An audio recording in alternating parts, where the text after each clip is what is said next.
Not that I wish anyone ever got fired, but that was one of the best things in executives, that now they want to focus and understand security. Now, being a fan of 80s rock, I love 80s rock, and being at the Hard Rock Cafe, giving a keynote, or Hard Rock Hotel, giving a keynote, I would be dismissed if I didn't have at least some 80s rocker in my thing. So when we talk about if we've had enough pain, my prediction is we did, and in the words of Dee Snider, we're not going to take it anymore. Right? We're going to go in and change it. And I'm a little disappointed because they do not have any Twisted Sister gear in this hotel. At least I didn't find it yet, right? So I'm still going around and looking at it. So I figured I would add to the Hard Rock collection and do a little Twisted Sister. I'll tell you, if you want good old-fashioned entertainment, you got to go to either a Twisted Sister or a Kiss concert.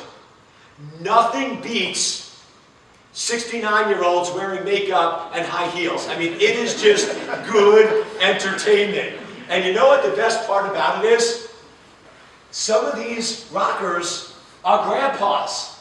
And I could just imagine taking my son to a show with a dude jumping around with makeup going, look, there's Grandpa! That's just awesome. I just think that's great. So, I mean, the fact that these guys are still bringing it, I mean, you gotta respect that. You gotta love that. Okay, clearly you guys don't like rock. Okay, moving on real quickly there. But I think we've had enough pain, and we're gonna stop and not want to take that anymore. Now, here's the approach.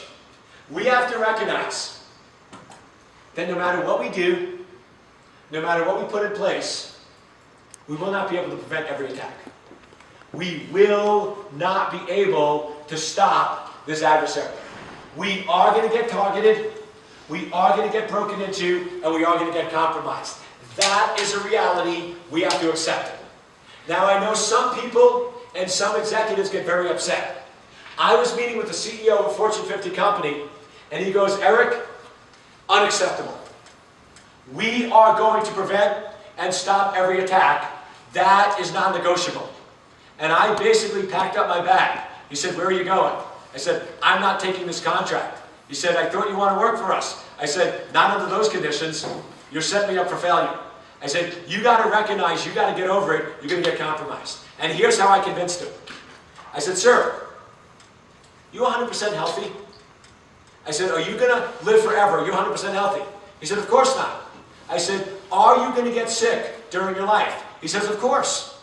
I said, what if somebody came up to you and said their goal is they will never ever get sick for the rest of their life? What would you do? He said, I'd laugh at them. That's naive. I said, exactly.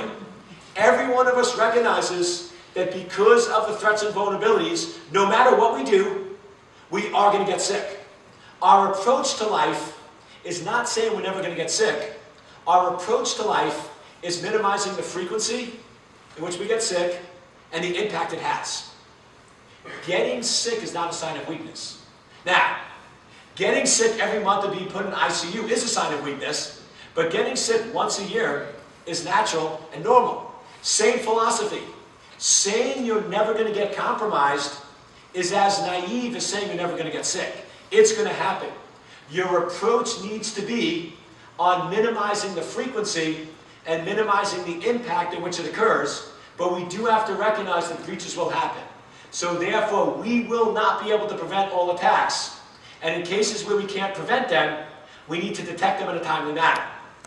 Now, another presentation I heard somebody giving a presentation on security, and they said, well, listen, we cannot prevent all attacks, therefore, we shouldn't even try, and we should put all our effort in detection. I'm like, whoa, whoa, whoa. If I can go in and prevent even 40% of all attacks, why wouldn't I do that? That's actually really good. Why would I not prevent what I can? I recognize I can't prevent 100%, but if I can prevent even 40 or 50, why wouldn't I do that? So I just want to make sure that I do not buy into this because we can't prevent all attacks, we shouldn't try. No, we should try like heck to prevent everything we can, and then in cases where we can't prevent, we want to make sure we can detect in a timely manner.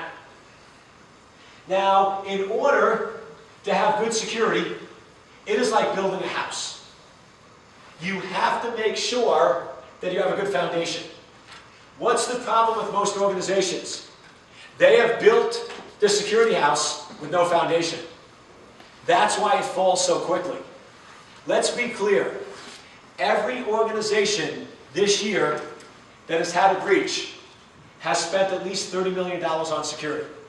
So we're not talking about blatant ignorance where they ignore the problem.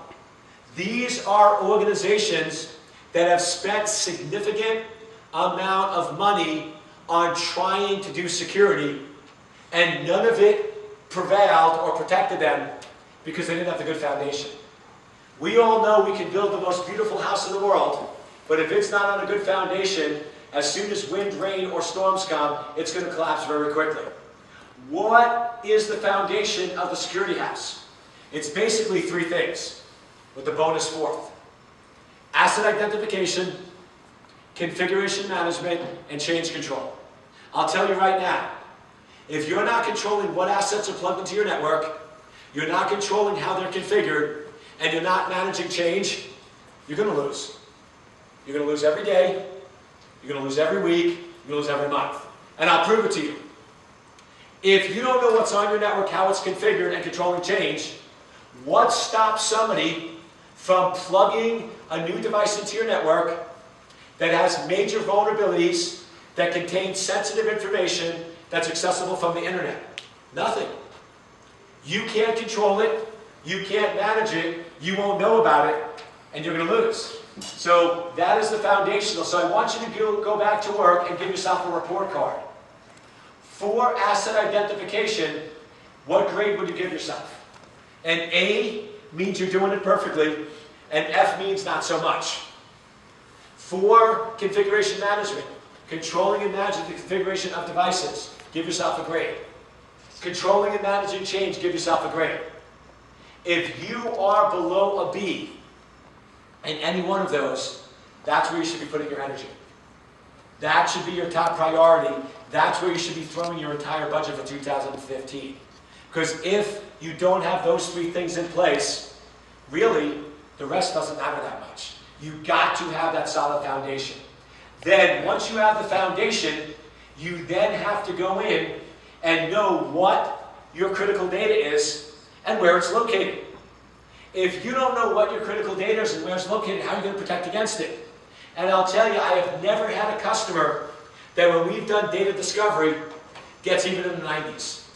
If we ask them, what is your critical data and where is it located, and then we verify where it is, they are never ever correct.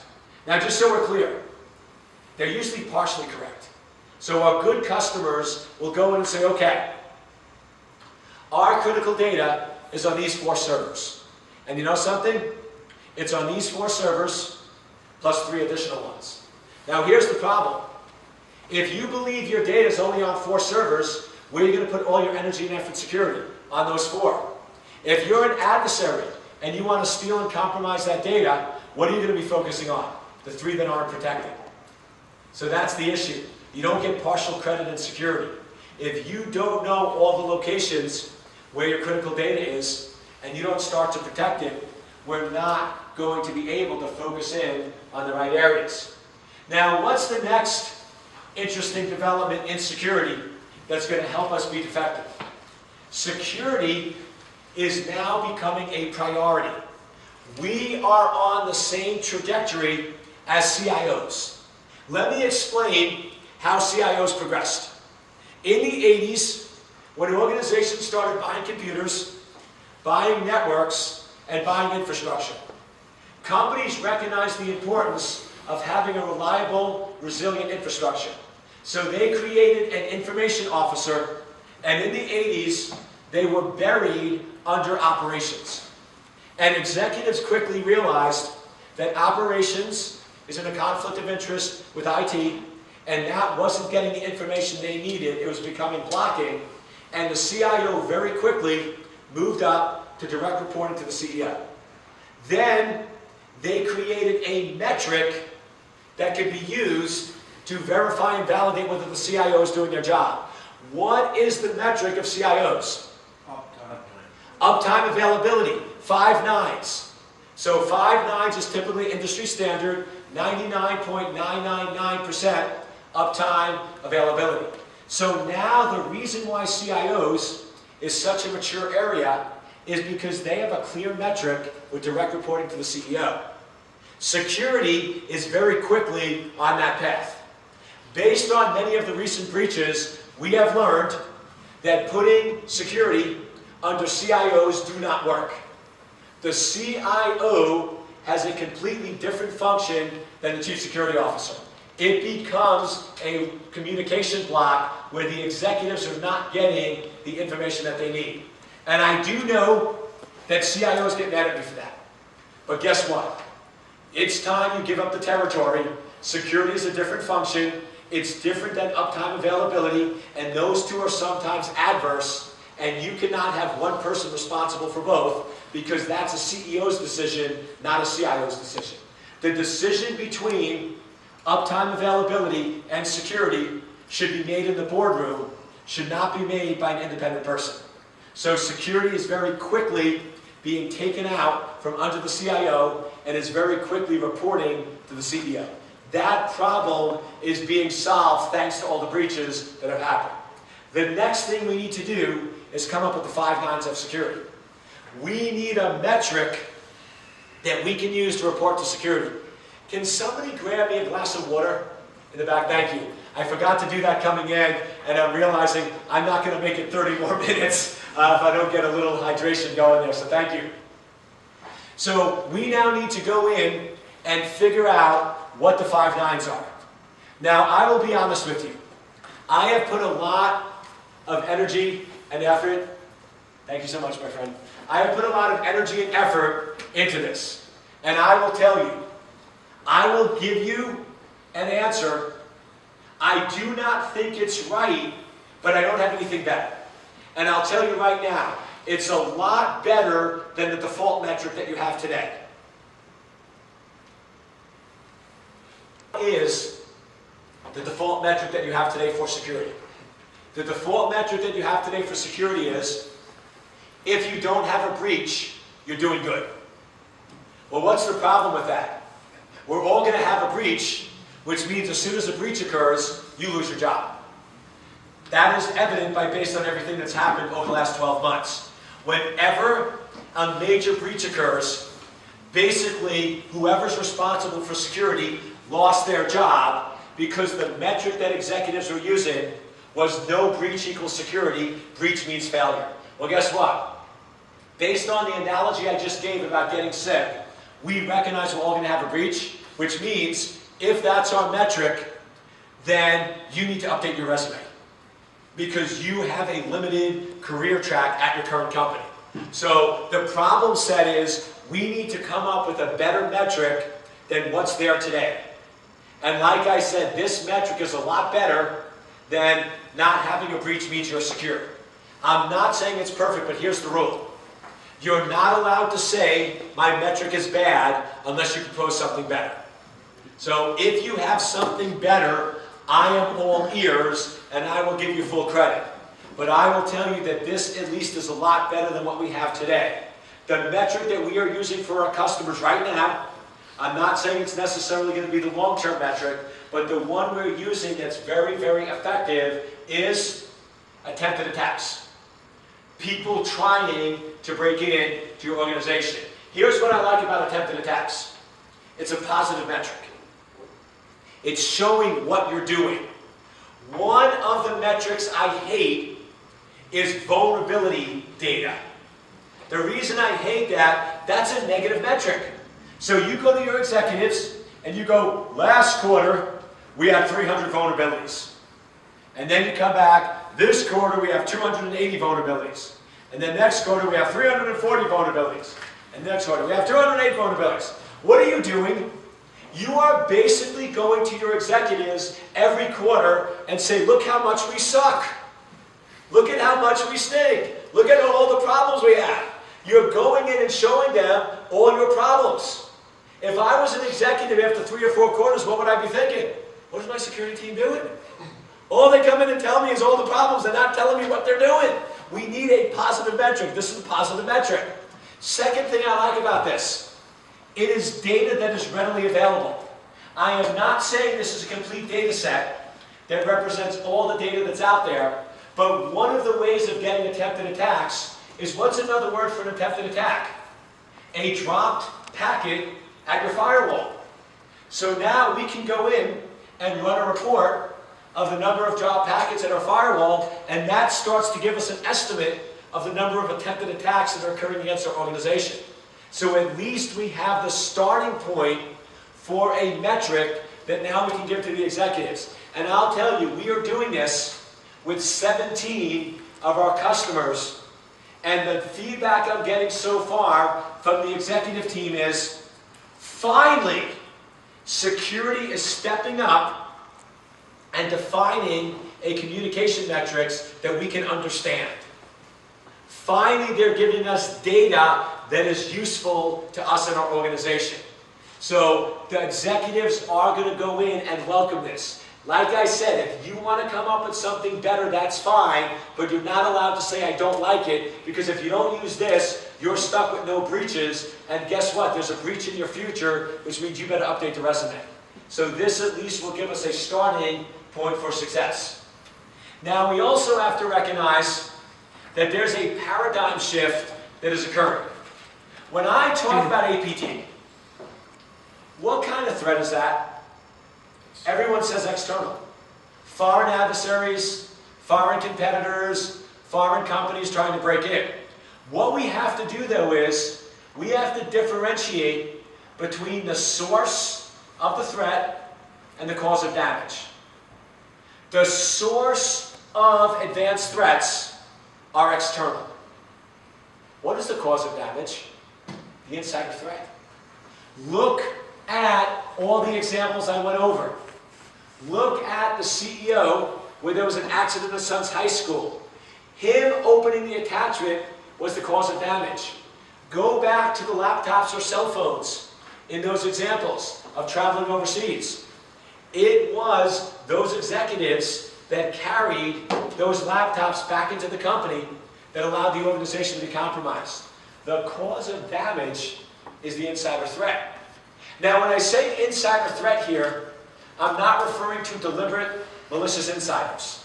Most people, when we say insider threat, they think a deliberate, malicious person trying to cause harm. That's not what we're talking about. We are talking about the accidental insider. The person who inadvertently causes harm without even realizing it. That CEO had no idea that he was causing harm. No idea that he was impacting the company. It's the accidental insiders that we're concerned about.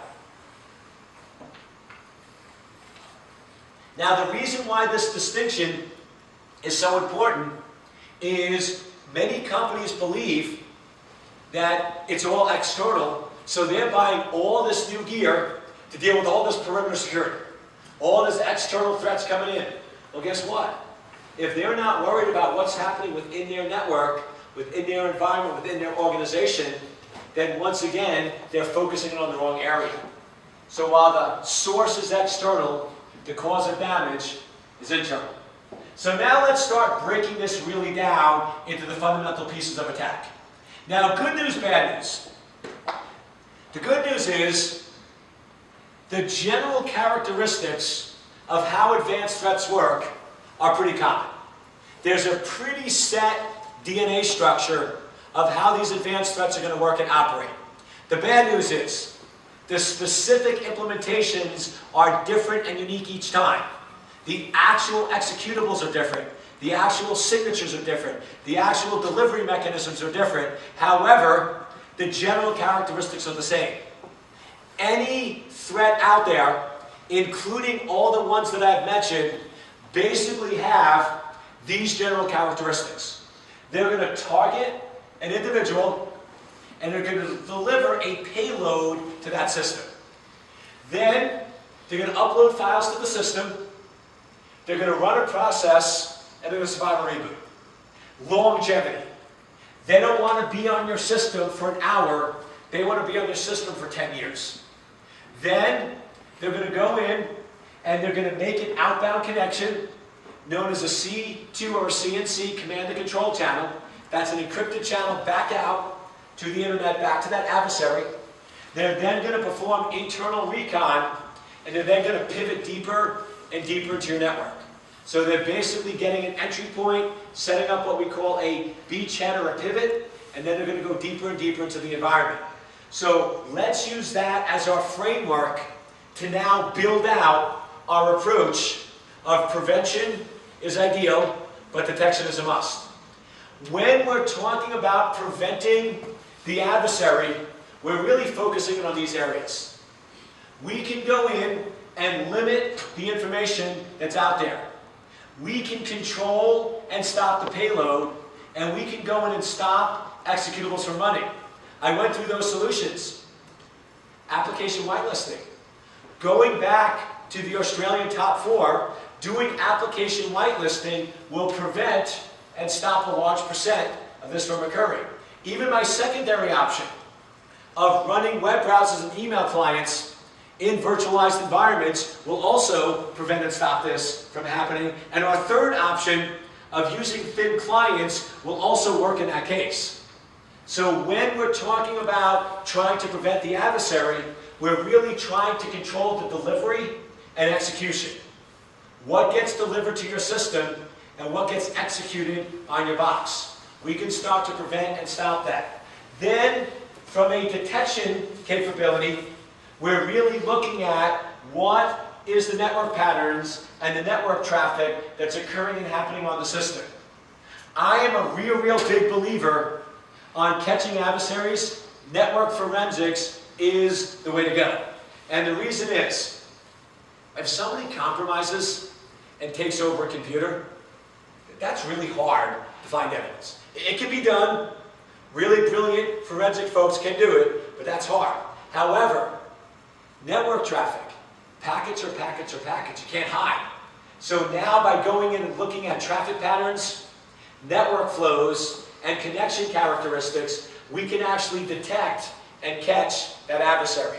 So when we're looking at the detection, we're looking at the network patterns that are occurring.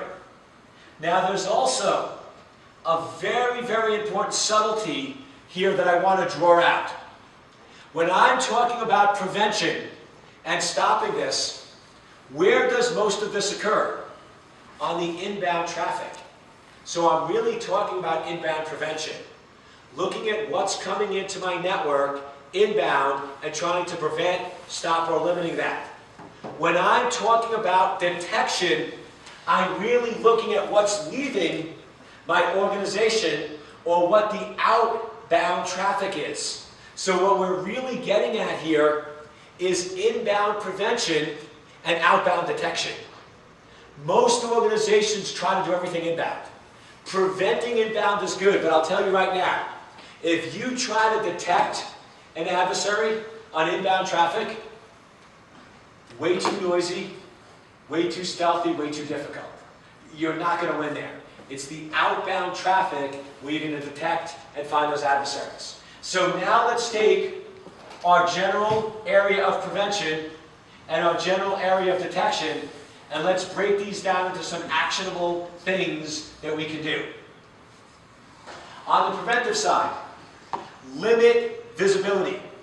Reduce the exposure within your environment. Let's go back and look at what we did 16 years ago.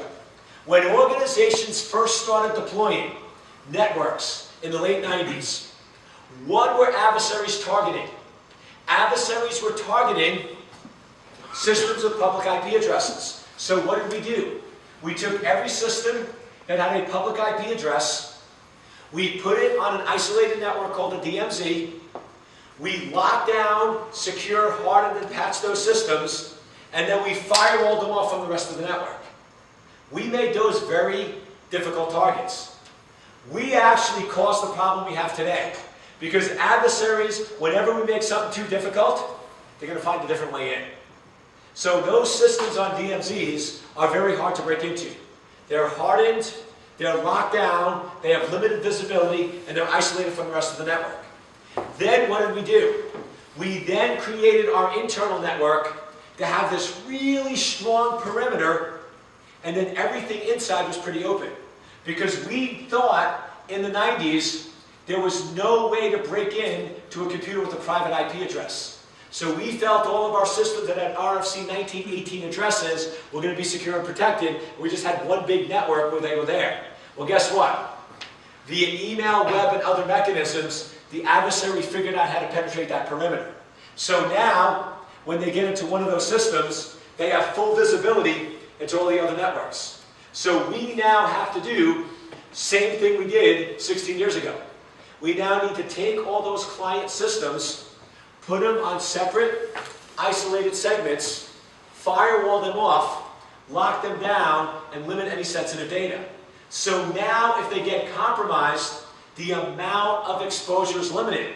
Here's the problem today. If you compromise a client computer on the private network, it will be able to see 8,000 servers. What if we take all of our clients, we break them into groups of 50, we put 50 systems on isolated segments, firewalled off from the rest of the network. Now, if one of those clients get compromised, you can now impact 50 systems, not 8,000. So that's basically the approach we want to take, is start going in and limiting and controlling visibility and start locking down our environments. Now, I will tell you, after the Target breach, that was sort of the first one that got a lot of publicity, many people wrote what Target could have done differently to stop the attack. And I found over 33 of these reports out there on the internet. I wrote one of them, many of my good friends wrote many of them, and I correlated all of it. Do you better segment, limit and control their environment?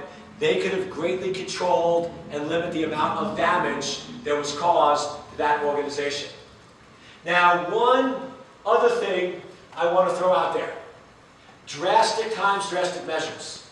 Some of the solutions I'm going to give you are going to seem a little extreme and almost violate security principles, but before you go in and cast judgment, hear me out and try it before you criticize.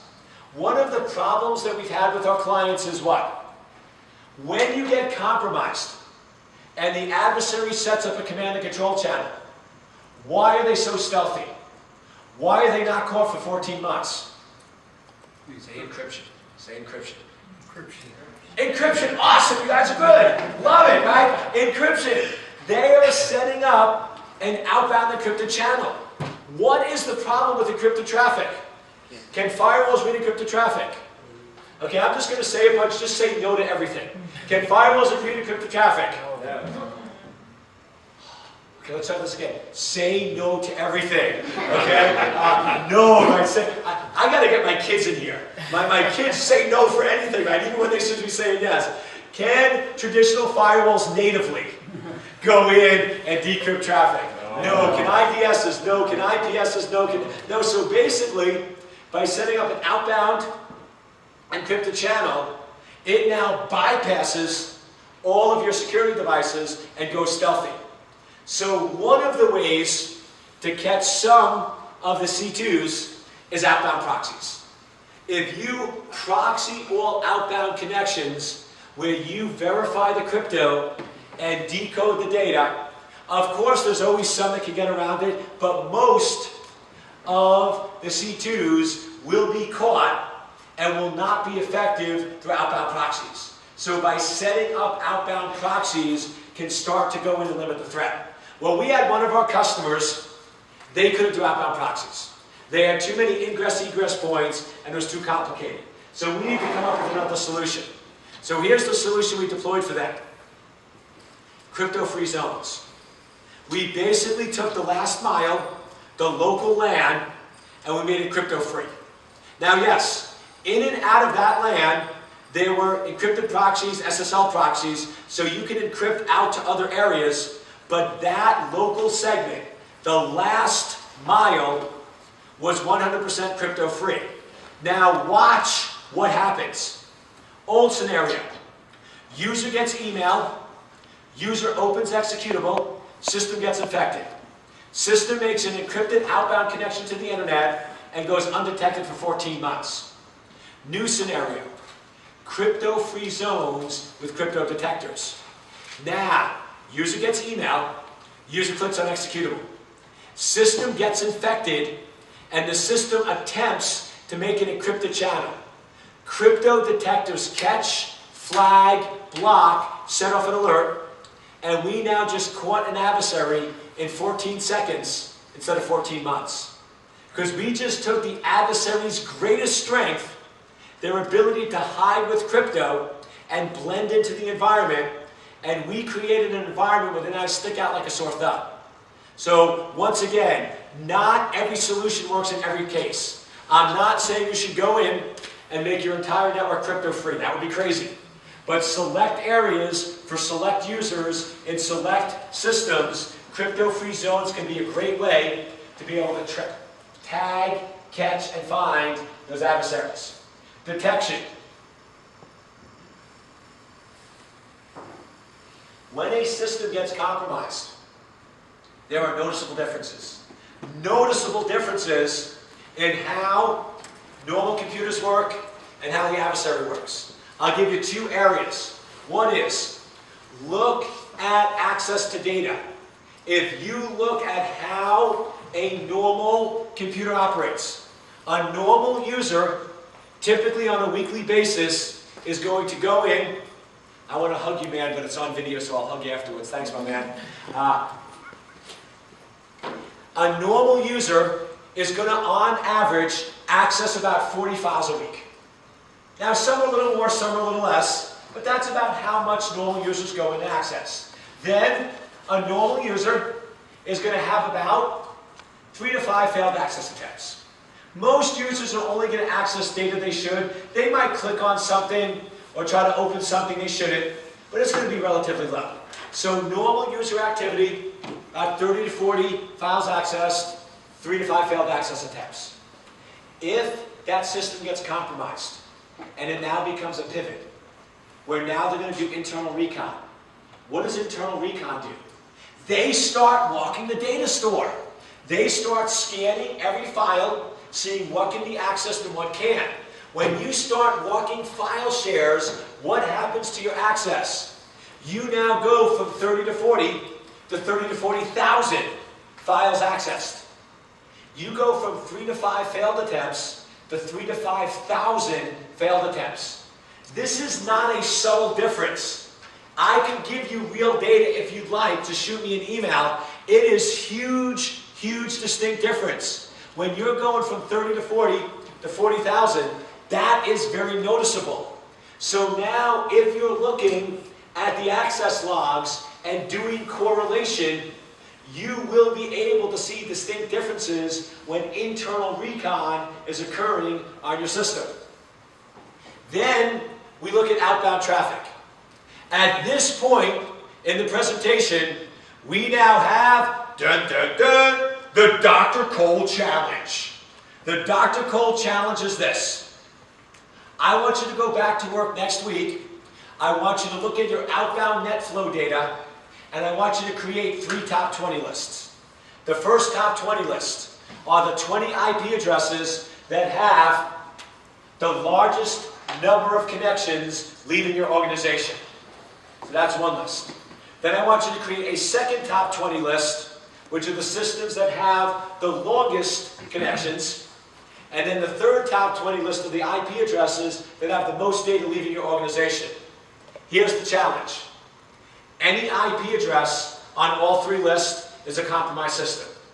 Prove me wrong. I want you to prove me wrong. I want to egg you on to prove me wrong, because that means you're going to do it and you're going to find compromised systems. And what I always get back from students is, Eric, I did the challenge. There were 3 IP addresses on all lists. Those were compromised boxes. I never knew finding compromised systems were that easy. If you're looking in the right area, it's not hard. Now, I want to give a caveat. Putting up a slide like this, showing 3 data points, and saying, here's the challenge, looks pretty simple. Let me help you out. That right here is 4.5 years worth of research. This is thousands of hours of me and my team going through breach data, going through 103 different incidents, saying what are the differentiator variables that get altered by an adversary that we can focus in on. So by me just giving you the results of 4.5 years worth of studies, it seems pretty straightforward, but I'll tell you this is extremely significant, valuable data points. Now, one of the reasons why these are so valuable, do you notice anything unique about those 3 data points? They're in bold. Encryption doesn't matter. Sorry, what was They're in bold. Remember, you're not allowed, and this is a low bar, you're not allowed to say things funnier than the instructor, right? Which is a really low bar, right? That doesn't give you a lot of options to work with here. But I have to hire you to do some of my writing for me, right? So, so what's unique about these 3, encryption doesn't matter. Even if it's encrypted, that doesn't change the number, that doesn't change the length, and that doesn't change the amount of data. So one of the things that we really struggled with early on, because I'll tell you, when we did this 4.5-year research study, we came up with a lot of variables. The problem with most of them is, you got to read payload. You got to look at the payload. You got to look at characteristics of the payload. Well, guess what? You encrypt, the payload is fried. So we had to come up with ways that we can catch and find that adversary without being payload dependent. And I'll tell you, that's pretty hard. That's pretty difficult. But these 3 are the magical ones that we found that works very, very well. So as I wrap up my presentation, I want to just give you some additional things that you can start to do to protect, secure, and lock down your organization, and sort of the 5 steps to a secure future.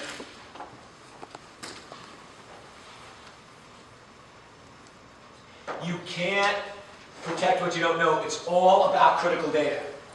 Security all revolves around what is your critical data and what are the risks to your critical data.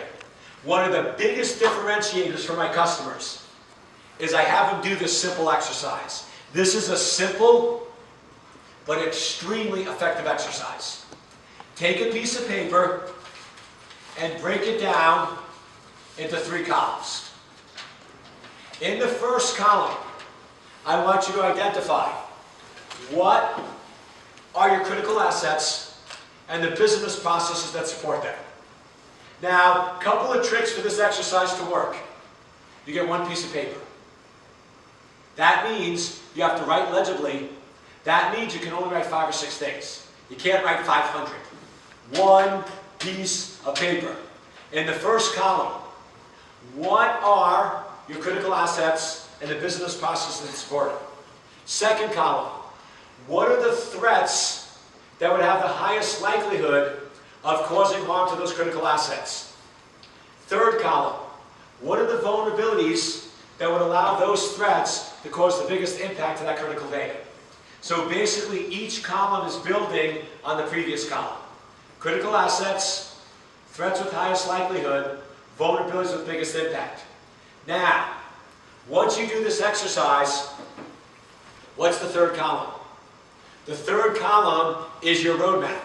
You just identified what your most critical vulnerabilities are. Question, if that doesn't align with your 2015 roadmap, you are not fixing the right problems. One of the big issues in security is we are spending money in the wrong areas. We are not fixing the high priority issues that really matter. This somewhat straightforward but very effective risk assessment method will now hone in on what are the vulnerabilities that are most critical, that are highest priority, that need to be addressed and fixed in your organization. The other thing I love about this is it shows you that risk assessments do not have to be overly cumbersome. I am not a fan of going in and doing this gigantic yearly risk assessment, because we have customers that spend millions of dollars, they do this gigantic risk assessment, where they identify 3,000 different risks in their organization. What's the problem with that? How many risks can you reasonably manage and tackle within a given period? About 5 or 6. How long does it take you to fix and remediate those risks? About 1 to 2 months. So that means that if you just spent $2 million and an entire year coming up with this gigantic risk assessment report, you're going to fix the first 6 items, and in 2 months into it, what happened to your risks? They changed, and you have outdated information. I would rather you go in and do this 6 times a year and drive what you do every 2 months. It's going to be giving you much more focused, accurate information, and is a much more scalable model. Security doesn't have to be complicated. We make it more complicated than it needs to be, and we end up fixing the wrong issues. Step 2, refreshing back to what I said at the beginning of my presentation, is risk-based thinking works. One of the best pieces of advice I can give you is before you spend an hour of your time or $1 of your budget on anything in the name of security, ask yourself 3 questions. What is the risk? Is it the highest priority risk? And is it the most cost-effective way of reducing the risk?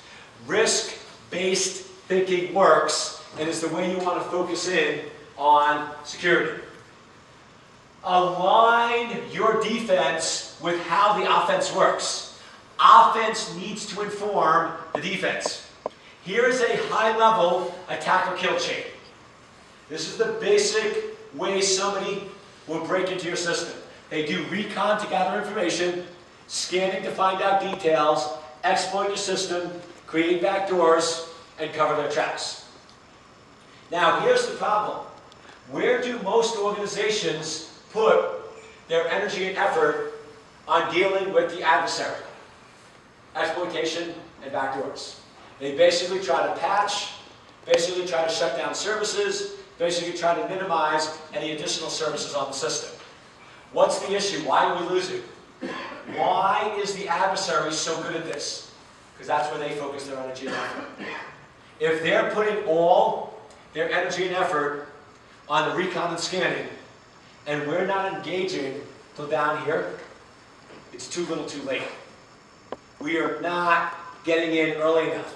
We need to go in and look at what's out there, look at how they're targeting and how they're breaking in. I will tell you, we have spent a lot of time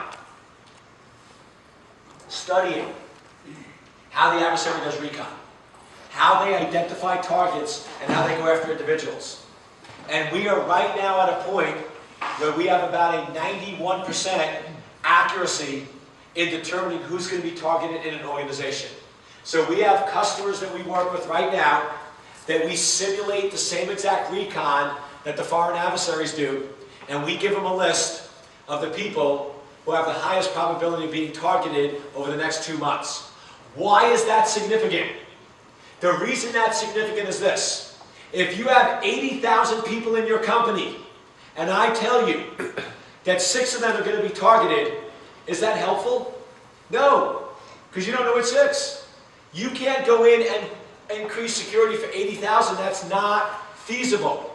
But if I can go in and give you the 6 names of people that have a 91% chance of being targeted over the next 2 months, you can go in and you can add additional security to those 6 systems. You can actually go in and put additional monitoring on those 6 systems. You can provide additional protection for those 6 systems. So if we can start thinking like the adversary, understanding how they're targeting, we can start to determine who the targets will be, and then we can start to protect, secure, and stay 1 step ahead of that adversary. Now, it drives me crazy when everyone says, oh, this is an unstoppable adversary. No, it's not. It's only unstoppable because we let them. If the offense knows more than the defense, then yeah, we're going to lose. But it doesn't have to be that way. Why is it that way? Because we have created environments that's easy for them and hard for us. I know you've all heard this before, but humor me. For the offense to break into your network, how many vulnerabilities do they need to find? Just 1. For the defense, to protect and secure your organization, how many vulnerabilities do we need to find? All. Now, if we don't know what's on our network, if I don't have accurate diagrams, I don't know what devices are connected to my network, I don't know what ports are open, and I don't know what services are running, advantage offense. It's pretty easy for them to find one vulnerability and hard for us to find all. But what if we go in and we build a network visibility map? We now identify every system that is on our network, every port that's open, every service that's running, and we now reduce the attack surface. We now limit systems that are not needed, we shut down ports that are not required, and we lock down services that are not used. Now, advantage defense. Now we've created an environment where we actually have a chance of understanding, identifying, and knowing what's on our network. So if we want to start winning, we need to start understanding, controlling our environment, reducing the attack surface, and recognizing and protecting what is on our systems. Now, one of my favorite briefing charts is outbound net flow diagrams. Basically, what you do is you take a map of the world. Then you go in, and every city that your company does business in, you make green. Every city you don't do business in, you make red. So you basically have a map of the world where you have green and red layouts. Then, take all the outbound net flow data leaving your headquarters. So put a star on the map where your headquarters is located, map the outbound net flow data, and show where it's going. IP addresses are geolocational, so you can map where it's going. Then, present that to the executives. And look at what percent of traffic is going to red, and what percent of traffic is going to green. I have done this for over 37 customers. You know what the highest score ever is? 77% going to green. That means even the best of the best has 23% going to red. What I love about this is the best briefing charts are the ones in which you don't have to say anything. I walk in the room, I present this, and I don't have to say anything. The executives just go, right? Usually words come out of their mouth that aren't nice. Right? So it's now showing them how bad the problem is. Then step 4. If we understand and know our environment, there is no such thing as an unstoppable adversary. Remember, inbound prevention, outbound detection. Take the Dr. Cole challenge. Take it, try it, let me know, but you will start to find compromised systems. Also, logging and correlation is critical to understand what's happening in the environment. Then, step 5, to link back to Alan's talk last night, one of the best ways to have effective security is to have clear metrics that everyone understands. Having clear metrics that security defines, IT implements, auditors validate, and executives understand. And what's great is, thanks to the hard work of Alan and many of the people in SANS, they did 6 years and created those metrics for you. They're called the critical controls. The critical controls were developed focusing in on how the offense breaks into systems, can be automated, and are clear metrics that can be measured. Now, talking about the critical controls is another 2-hour keynote that I give.